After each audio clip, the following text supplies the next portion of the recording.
Weh Man. Mana? Ada awet? Tak, bukan. Aku nak ajak kau pergi cuti ni, jom lah. Jom lah, mana?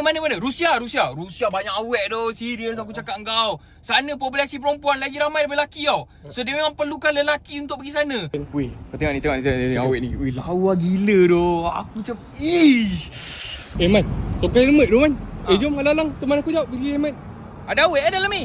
Manalah aku tahu, Man. Aku kan bapak ayam, nak tahu perempuan dekat mana. Alah, rugi lah kalau masuk tak ada perempuan.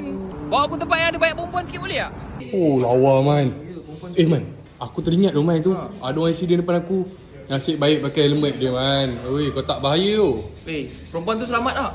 Aku tak tahu lah perempuan ke lelaki. Jap.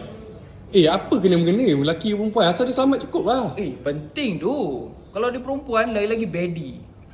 Kau nak tengok bedi jatuh motor? Kau merah ke putih Man? Kau rasa? Aku rasa bro ambil merah lah bro. Baru awak suka. Ni baru seksi tu. Nampak seksi ni. Tapi macam aku suka putih lah Man. Putih? Putih tak nak. Macam keputihan je. Oh lawa ni bang. Saya ambil dua ni bang. Memang confirm. Okey bang. Boleh Bang, tanda sini dekat mana Man.